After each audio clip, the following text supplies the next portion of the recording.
नमस्कार दोस्तों, जितने भी student Sir C V Raman talent test में भाग लिए हैं उनके लिए मैं बता दूं कि उन लोगों का एग्ज़ाम बहुत ही करीब आ गया है। अब आप लोगों को थोड़ा ज़्यादा मेहनत करने की आवश्यकता है। इस वीडियो में मैं आपको कुछ क्वेश्चन प्रीवियस ईयर का डाला हूं और कुछ क्वेश्चन मैं आपको कॉम्पिटिटिव क्लास का एंड कुछ क्वेश्चन मैं अपने से गेस किया हूं और दो तीन लोग मेरे द्वारा क्वेश्चन गेस किए हैं, वो क्वेश्चन मैं आपको बताऊंगा। ये क्वेश्चन आपके लिए बहुत ही ज़्यादा इंपॉर्टेंट है। एक एक क्वेश्चन को आपको फोकस के साथ अपने दिमाग में बैठा लेना है। तो चलिए हम लोग क्वेश्चन का प्रैक्टिस करते हैं। और हाँ, आप लोगों के दिमाग में जो जो कुछ क्वेश्चन है उसका डिस्कशन हम लोग वीडियो के आगे करेंगे। तो चलिए हम लोग वीडियो को स्टार्ट करते हैं बिना समय गंवाए। तो हम लोग का पहला सवाल, ये सवाल आप लोग का केमिस्ट्री से है कि तेल में लगी आग को किस अग्निशामक द्वारा बुझाया जाता है। यानी कि जब तेल में आग लगती है तो हम लोग किस अग्निशामक द्वारा उसे बुझाते हैं। आप लोग का ऑप्शन है CCl4, CO2, O2 की ऑक्सीजन। तो मैं आपको बता दूं कि जब तेल में आग लगती है तो हम उसे कार्बन डाइऑक्साइड यानी कि CO2 के द्वारा बुझाते हैं। जी हाँ दोस्तों, इसका right answer option number B CO2 है। उसके बाद हम लोग नेक्स्ट क्वेश्चन की ओर बढ़ते हैं, दूसरे नंबर क्वेश्चन की ओर। तो गाइस घर में थोड़ा नॉइस है तो थोड़ा आवाज़ आती है, तो इसके लिए मैं क्षमा चाहता हूं, बट आप क्वेश्चन पे फोकस कीजिए।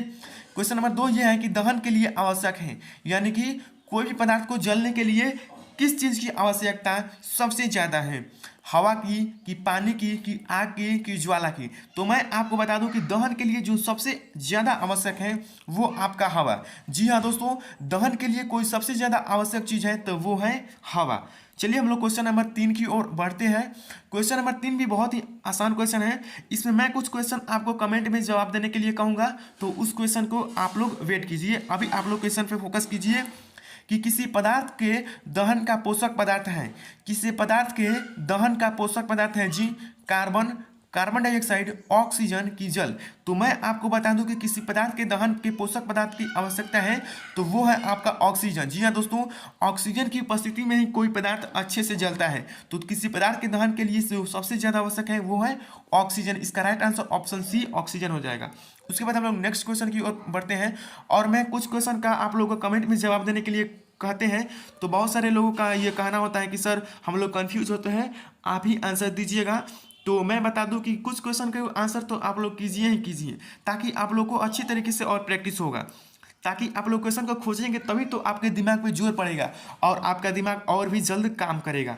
और वो जो मैं क्वेश्चन दूंगा वो क्वेश्चन तो आपको हमेशा के लिए याद हो जाता है। जी हाँ दोस्तों, हमेशा के लिए याद हो जाता है, इसलिए मैं वो क्वेश्चन आप लोग को देता हूँ। तो चलिए क्वेश्चन नंबर 4 क्या है कि विद्युत उपकरणों में लगी आग को बुझाने के लिए सबसे अच्छा अग्निशामक है। यानी कि जो इलेक्ट्रिक गैजेट्स होते हैं तो उसमें आग लगती है तो उसके बुझाने के लिए सबसे अच्छा अग्निशामक क्या है जी। पेट्रोल है, कि पानी है, कि रेत है, कि कार्बन डाइऑक्साइड है। तो मैं आपको बता दूं कि जो विद्युत उपकरण को आग से बुझाने के लिए सबसे अच्छा जो अग्निशामक है वो आपका कार्बन डाइऑक्साइड होता है। जी हाँ दोस्तों, कार्बन डाइऑक्साइड गैस आप फैला दीजिए, वो आग बहुत ही जल्द बुझ जाएगी। तो चलिए हम लोग क्वेश्चन नंबर 5 की ओर बढ़ते हैं। 5 नंबर क्वेश्चन क्या है जी, तो ये है कि निम्नलिखित में कौन सा दहनशील पदार्थ है। यानी कि कौन सा जो जलने योग्य पदार्थ है। जलने योग्य आपको पदार्थ बताना है। कांच, लोहे के कील, सीमेंट, केरोसिन। तो हम एक एक ऑप्शन की बात करते हैं। कांच को जी हम लोग नहीं जला सकते हैं। लोहे की बात करें, लोहे के कील की, लोहे के कील हो या लोहा हो, हम किसी को भी नहीं जला सकते हैं। सीमेंट की बात करें तो सीमेंट को आप जला सकते हैं क्या जी। और यही हम केरोसिन की बात करें तो इसे तो आप आसानी से जला सकते हैं। जी हाँ दोस्तों, केरोसिन को आप लोग बहुत ही आसानी से जला सकते हैं। तो इसका right answer option number D kerosene हो जाएगा। एक एक क्वेश्चन को फोकस कीजिए और अच्छे से पढ़िए। उसके बाद हम लोग का क्वेश्चन नंबर 6 है कि निम्न में कौन स्वतः दहन का उदाहरण है। स्वतः दहन का कौन उदाहरण है जी। श्वेत फास्फोरस, लकड़ी का जलना, पटाखा, कि इनमें से कोई नहीं। तो स्वतः दहन की बात करें तो ये क्वेश्चन इस साल के लिए बेहद इंपॉर्टेंट है। इस क्वेश्चन को VVI कर लीजिएगा। जी हाँ दोस्तों, इस क्वेश्चन को आप लोग VVI का टिक कर लीजिएगा। तो मैं आपको बता दूं कि इसका राइट आंसर होने वाला है श्वेत फास्फोरस। जी हाँ दोस्तों, व्हाइट फास्फोरस इसका राइट आंसर होने वाला है। श्वेत फास्फोरस ये स्वतः दहन का एक उदाहरण है। और क्वेश्चन नंबर हम लोग 7 की ओर बढ़ते हैं। तो क्वेश्चन नंबर 7 ही उसका उल्टा दे दिया है कि निम्न में कौन सा अदहनशील पदार्थ है, यानी कि जो जलने योग्य पदार्थ नहीं है। तो आपका ऑप्शन है लकड़ी, कोयला, पेट्रोल की पत्थर। लकड़ी को हम लोग बहुत ही आसानी से जलाते हैं और इससे खाना भी बनाते हैं। कोयला भी आसानी से जला लेते हैं और इससे खाना भी बना लेते हैं। और पेट्रोल की बात ही नहीं करें, पेट्रोल तो एक चिंगारी उसको चाहिए वो उसको जलने के लिए। और यही हम पत्थर की बात करें तो पत्थर को आप कुछ भी कर लीजिए, आप इसे जला नहीं सकते हैं। तो याद रखिएगा, इसका right answer option number D हो जाएगा। ये लॉजिकल क्वेश्चन और बहुत ही आसान क्वेश्चन है। उसके बाद हम लोगों का क्वेश्चन नंबर 8 है। क्वेश्चन नंबर 8 ये है कि लकड़ी का जलना किस प्रकार के उदाहरण का है। लकड़ी का जलना किस प्रकार के दहन का उदाहरण है जी। मंद दहन है कि विस्फोटक है कि स्वतः दहन है कि इनमें से कोई नहीं। तो लकड़ी का जलेगा तो ये कुछ विस्फोट करेगा क्या जी? जी नहीं। स्वतः दहन है क्या? लकड़ी अपने आप जल जाएगा क्या जी? ये तो कोई भी केरोसिन व्हाइट फास्फोरस नहीं है। तो हम बात करें तो मंद दहन की, तो मंद दहन है जी। हाँ दोस्तों, ये धीरे धीरे जलेगा। लकड़ी का जलना किस प्रकार के दहन का उदाहरण है जी? तो मंद दहन का उदाहरण है। उसके बाद क्वेश्चन नंबर 9 की ओर बढ़ते हैं। तो क्वेश्चन नंबर 9 ये देखिए क्या है कि दहन की क्रिया के लिए निम्न कौन सी शर्त आवश्यक है। दहन की क्रिया के लिए निम्न में कौन सी शर्त आवश्यक है। आपके पास 4 विकल्प हैं। चारों विकल्प को देखिए। अदहनशील पदार्थ की उपस्थिति, पदार्थ के ज्वलन ताप की प्राप्त, वायु की अनुपस्थिति की इनमें से कोई नहीं। तो मैं आपको बता दूं कि दहन की क्रिया के लिए सबसे ज़्यादा कोई इंपॉर्टेंट है तो वो है वायु की अनुपस्थिति। जी हाँ दोस्तों, आप वायु की अनुपस्थिति में कोई भी वस्तु को नहीं जला सकते हैं। तो इसका right answer option number C हो जाएगा। क्वेश्चन नंबर 10 की ओर आगे बढ़ने से मैं आपको बता दूं कि बहुत सारे लोगों का कमेंट में बहुत भिन्न भिन्न प्रकार के सवाल होते हैं कि सर एग्जाम में कितने क्वेश्चन होंगे, एग्जाम में कितना समय मिलेगा, ऐसी बहुत सारी क्वेश्चन होती हैं। तो मैं आपको बता दूं कि आपके दिमाग में जो जो कुछ भी डाउट है आप लोग कमेंट करते हैं, तो आप लोग ये कभी मत समझिएगा कि हम उसका इग्नोर कर रहे हैं। ऐसा बात बिल्कुल भी नहीं है। हम उस क्वेश्चन को अच्छी तरीके से पढ़ते हैं जो आप लोग हमें कमेंट में पूछते हैं। उसका एक हम प्रॉपर वीडियो आज शाम तक हम एक वीडियो उसका अपलोड कर देंगे, जिससे आपका सारा डाउट क्लियर हो जाएगा। हम एक एक क्वेश्चन को उसमें आप वीडियो में डालेंगे ताकि आपको कोई भी कन्फ्यूजन ना रहे। आपको परीक्षा हॉल के स्टार्टिंग गेट से लेकर अंदर तक और परीक्षा हॉल के लौटने तक क्या क्या प्रक्रियाएं होती हैं, मैं आपको वो सभी चीज़ें बताऊंगा ताकि आप लोगों को एग्जाम में किसी प्रकार की कोई दिक्कत का सामना न करना पड़े, क्योंकि आप तो हमारे सब्सक्राइबर हैं और हमारे सब्सक्राइबर को कोई दिक्कत नहीं हो सकती। तो चलिए हम लोग का क्वेश्चन नंबर 10 है कि वह ताप जिस पर कोई पदार्थ जलना शुरू करता है क्या कहलाता है। क्वेश्चन को फिर से सुनिए। ये क्वेश्चन इस साल के लिए वीवीआई कर लीजिएगा। वीवीआई का मार्का इस क्वेश्चन पर लगा लीजिएगा कि वह ताप जिस पर कोई पदार्थ जलना शुरू करता है क्या कहलाता है जी। ज्वलन ताप की ज्वाला की ज्वलनशील की दहनशील पदार्थ। तो मैं आपको बता दूं कि वह ताप जिस पर कोई पदार्थ जलना शुरू करता है वो आपका ज्वलन ताप होता है। यानी कि ज्वलन ताप किसी पदार्थ का वह ताप है जिस पर वह किसी वस्तु जलना प्रारंभ कर देती है। तो चलिए हम लोग नेक्स्ट क्वेश्चन की ओर बढ़ते हैं। ये सभी क्वेश्चन आपके एग्जाम के व्यू से बेहद इंपॉर्टेंट हैं। क्वेश्चन नंबर 11 है कि ईंधन के ऊष्मीय मान का मात्रक कौन है। ईंधन के ऊष्मीय मान का मात्रक कौन है जी। आपका ऑप्शन ए है केजी, केजे पर केजी, केजे के पर जे। तो मैं आपको बता दूं कि ईंधन के ऊष्मीय मान का मात्रक आपका केजे पर केजी होता है। जी हाँ दोस्तों, केजे पर केजी। इसका राइट आंसर ऑप्शन बी हो जाएगा। चलिए क्वेश्चन नंबर 12 की ओर बढ़ते हैं। ये भी क्वेश्चन बहुत ही अच्छा क्वेश्चन है कि मोमबत्ती की ज्वाला का मध्य भाग कैसा दिखाई पड़ता है। मोमबत्ती की ज्वाला का मध्य भाग कैसा दिखाई पड़ता है जी। लाल, पीला, हरा कि काला। तो मैं आपको बता दूं कि मोमबत्ती का ज्वाला का मध्य भाग आपको पीला दिखाई देता है। जी हाँ दोस्तों, पीला दिखाई देता है। और जो सबसे निचला भाग होता है वो आपको ब्लू टाइप का दिखाई देता है, ब्लू टाइप का। तो इसका राइट आंसर, इस क्वेश्चन का राइट आंसर आप लोग का पीला है। तो आप लोग इससे अच्छी तरीके से माइंड में कंसेप्ट बनाकर बैठा लेंगे। एक एक क्वेश्चन को आप लोग को डिस्कशन के साथ हम समझा रहे हैं ताकि आप लोग का क्वेश्चन अच्छी तरीके से समझ में आए। 13 नंबर क्वेश्चन देखते हैं कि क्या है कि निम्न में किस ईंधन का ऊष्मीय मान सबसे अधिक होता है। निम्न में किस ईंधन का ऊष्मीय मान सबसे अधिक होता है जी। लकड़ी, केरोसिन, एलपीजी की हाइड्रोजन। तो मैं आपको बात करूं कि सबसे ज़्यादा ईंधन का ऊष्मीय मान कोई देता है तो वो आपका एलपीजी, जिससे हम लोग घर में खाना बनाने के लिए इस्तेमाल करते हैं, ये सबसे ज़्यादा ईंधन का ऊष्मा का मान देता है। तो ये हमारे लिए खाना बनाने के लिए बहुत ही उपयुक्त है। उसके बाद हम लोग क्वेश्चन नंबर 14 की ओर बढ़ते हैं। और हाँ गाइज, आपसे एक रिक्वेस्ट छोटी सी है कि अगर आपने अभी तक इस वीडियो को लाइक नहीं किया है तो कृपया लाइक कर दीजिए, जिससे हमें मोटिवेट करती है वीडियो को आगे और बनाने को। और हाँ, अगर आपने हमारे चैनल को सब्सक्राइब नहीं किया है तो सब्सक्राइब भी कर दीजिएगा, ऐसी ही नॉलेजफुल वीडियो पाने के लिए और आपके टेस्ट से संबंधित वीडियो पाने के लिए। उसके बाद हम लोग का क्वेश्चन नंबर 14 है कि निम्न में कौन विस्फोट का उदाहरण है। विस्फोट का उदाहरण कौन है जी? लकड़ी का जलना, तेल, पटाखा का दहन, इनमें से कोई नहीं। तो ये तो लॉजिकल क्वेश्चन है और इस क्वेश्चन का आंसर आप लोग हमें कमेंट में बताएंगे। ये बहुत ही आसान क्वेश्चन है, तो आप इसे हमें कमेंट में बताएं, हम उस कमेंट का रिप्लाई आप लोग को नेक्स्ट वीडियो में देंगे। और 15वां क्वेश्चन को देखते हैं। ये भी क्वेश्चन बहुत ही अच्छा क्वेश्चन है कि निम्न में कौन ज्वलनशील पदार्थ है। ज्वलनशील का मतलब समझते ही हो आप कि जो पदार्थ जले, लकड़ी, रुई, ये सब ज्वलनशील पदार्थ हैं। तो आप लोग का ऑप्शन है लकड़ी, कोयला, पेट्रोल, पत्थर। तो देखिए ये क्वेश्चन मिस टाइप हो गया है, इसमें अज्वलनशील होना चाहिए। ये क्वेश्चन में अज्वलनशील होना चाहिए, ये ज्वलनशील हो गया है, ये मिस टाइप हो गया है, तो इसके लिए क्षमा चाहता हूँ। लेकिन इस क्वेश्चन का सही जो प्रश्न होना चाहिए वो अज्वलनशील होना चाहिए, जिसका विकल्प डी हो जाएगा, पत्थर। ये तो मैंने पिछली क्वेश्चन में आपको करा दिया हूँ। तो चलिए हम लोग क्वेश्चन नंबर 16 की ओर बढ़ते हैं। और ये क्वेश्चन भी बहुत ही अच्छा क्वेश्चन है कि ज्वाला में कितने क्षेत्र होते हैं। ज्वाला में कितने क्षेत्र होते हैं जी? 4 होते हैं कि 3 होते हैं कि 5 होते हैं कि 2 होते हैं। तो इस क्वेश्चन का भी आंसर आप लोग को हमें कमेंट में बताना है। ये बहुत ही अच्छा क्वेश्चन है, तो और हमें कमेंट में बताइए। और चलिए हम लोग इसके बाद फिजिक्स के कुछ क्वेश्चन को देखते हैं। तो चलिए हम लोग अब कुछ फिजिक्स क्वेश्चन देख लेते हैं। तो चलिए फिजिक्स का ये आपका पहला सवाल है कि त्वरित यानी कि बिजली गिरना से सुरक्षित के लिए क्या करना चाहिए।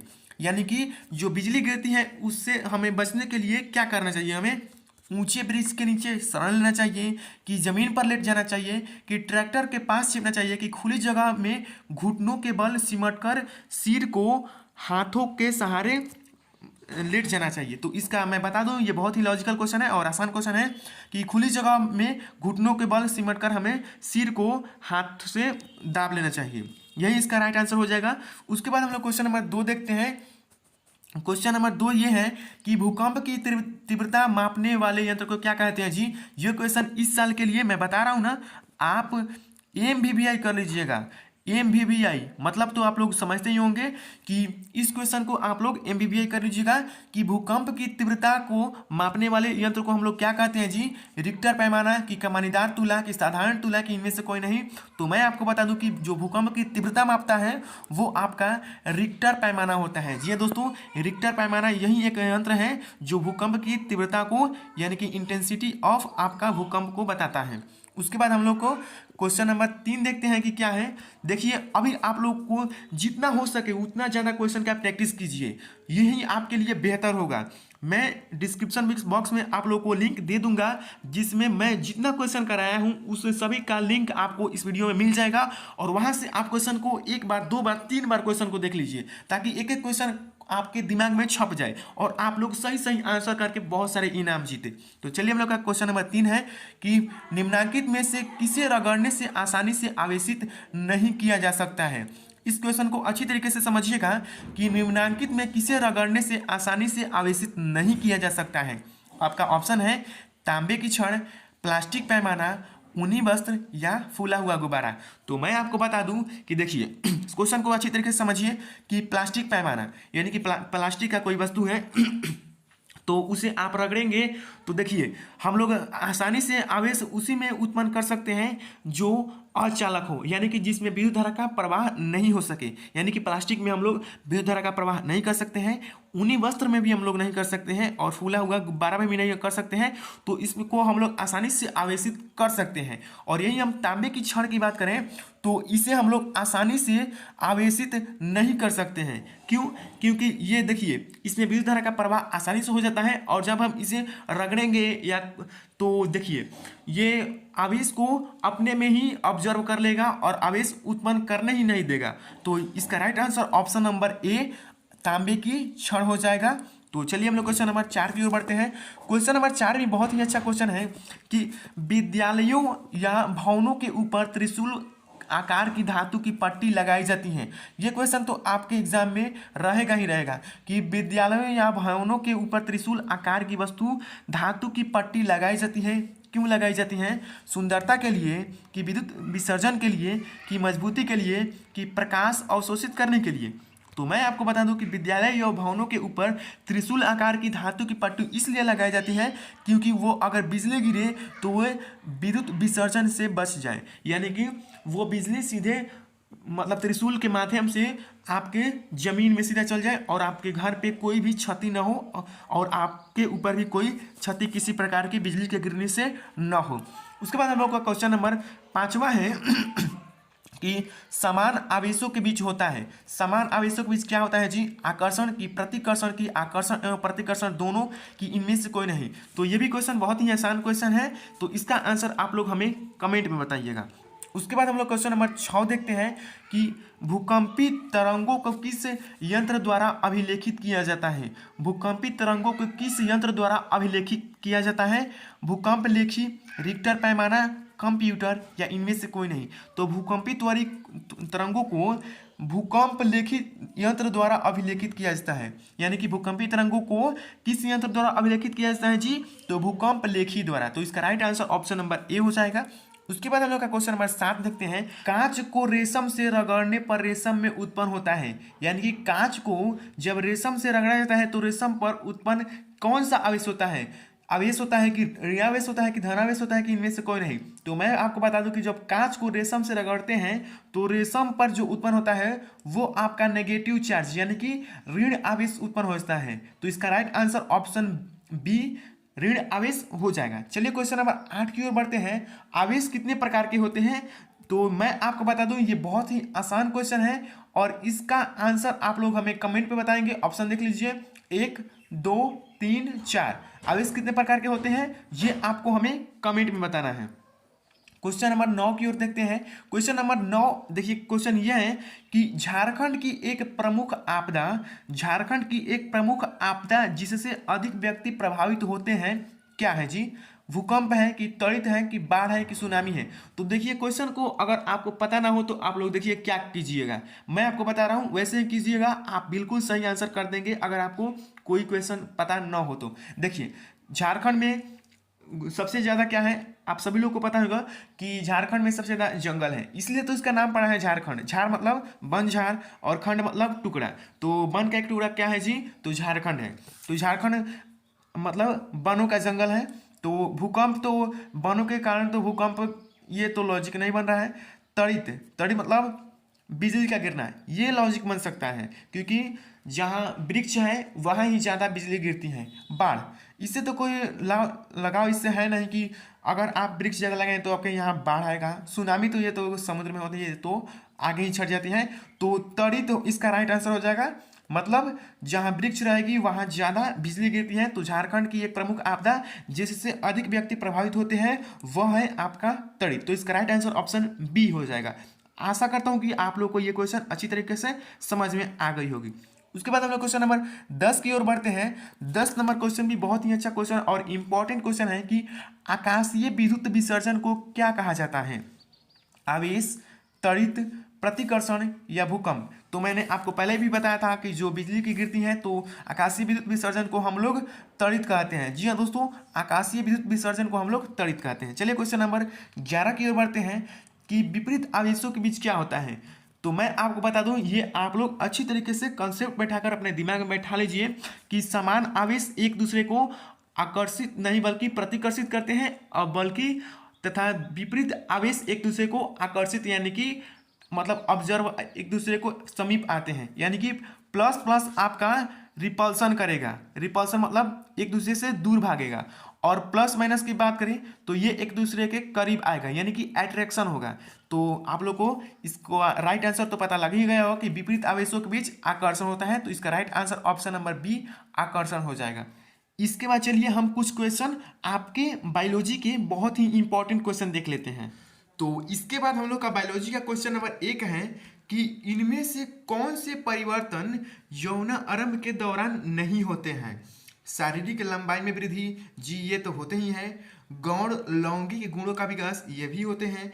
एडम्स एप्पल दिखना, ये भी दिखते हैं। और हम रजोनिवृत्ति की बात करें, जी हाँ दोस्तों, रजोनिवृत्ति की बात करें तो ये तो नहीं होते हैं यौनावरंभ के दौरान। तो इसका right answer option number D रजोनिवृत्ति हो जाएगा। चलिए इसके बाद हम लोग क्वेश्चन नंबर 2 की ओर बढ़ते हैं। ये सभी क्वेश्चन आपके एग्जाम के व्यू से बेहद इंपॉर्टेंट है, तो इसे अच्छी तरीके से समझिएगा। तो क्वेश्चन नंबर 2 है कि यौना आरंभ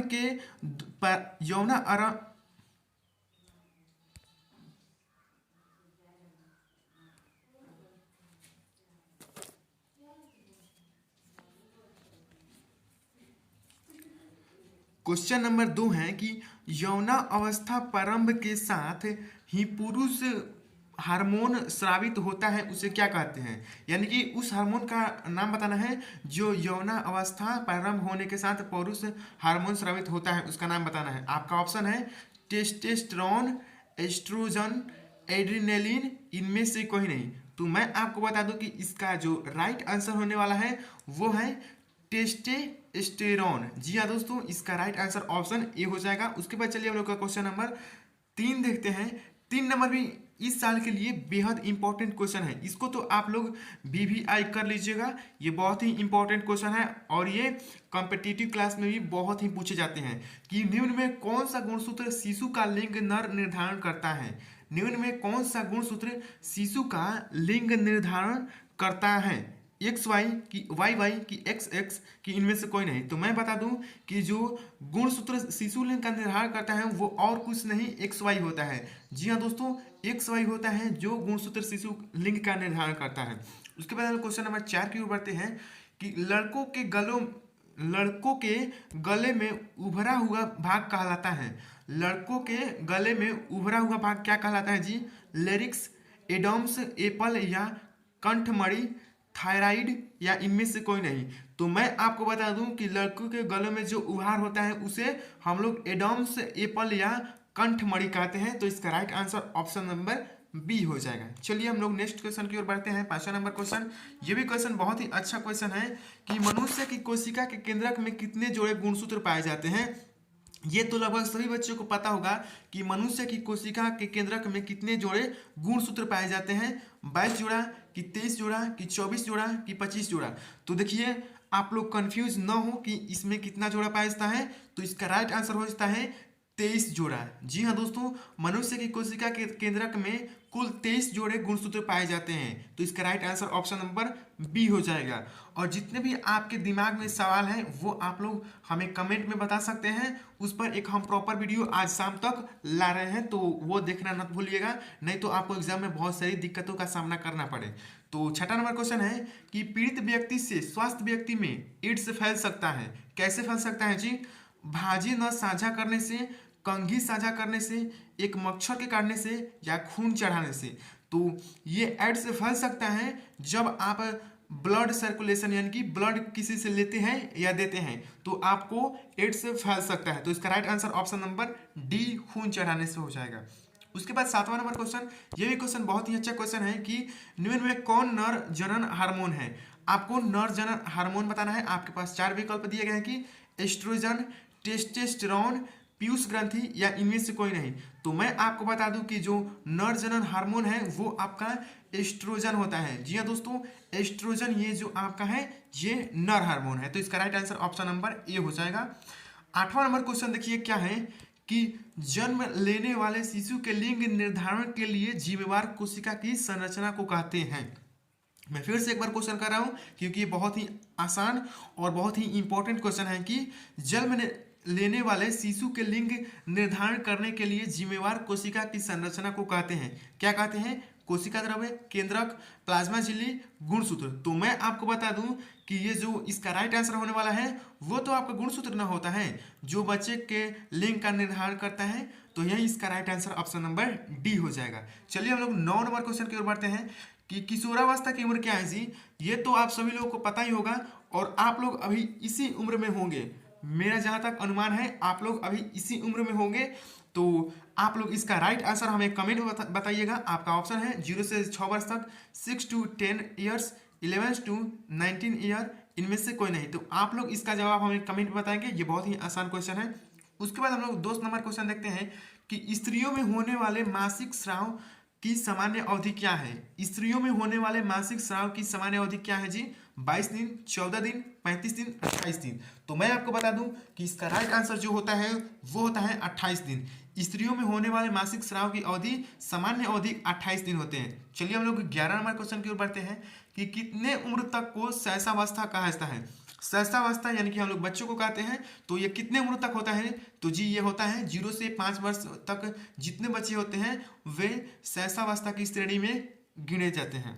उसके बाद हम लोग क्वेश्चन नंबर 11 नहीं 12 देखते हैं कि निम्न में कौन सा आहार किशोर के लिए सर्वोत्तम है। इनमें से कौन सा भोजन है जो हम लोगों के लिए, किशोरावस्था के बच्चों के लिए बहुत ही अच्छा है? चिप्स, नूडल्स, कोक, रोटी, दाल, सब्जियां, चावल, नूडल्स, बर्गर, शाकाहारी टिक्की, चिप्स तथा लेमन पेय। तो मैं आपको बता दूं कि जो आहार किशोरावस्था के लिए सर्वोत्तम है वो है आपका रोटी, दाल, सब्जियां। जी हाँ, रोटी, दाल, सब्जियां किशोरावस्था के लिए सबसे अच्छा आहार माना जाता है। तो इसका right answer option number B हो जाएगा। और हाँ गाइज, हम जितने क्वेश्चन कमेंट में बताते हैं उसका हम दोपहर में आप लोगों को बताएंगे कि किन किन बच्चों ने इसका सही जवाब हमें कमेंट में बताया है। और हाँ गाइज, अभी तक आपने हमारे चैनल को सब्सक्राइब नहीं किया है तो कृपया सब्सक्राइब करके हमें मोटिवेट करें एंड वीडियो को लाइक करें। तो गाइज मिलते हैं।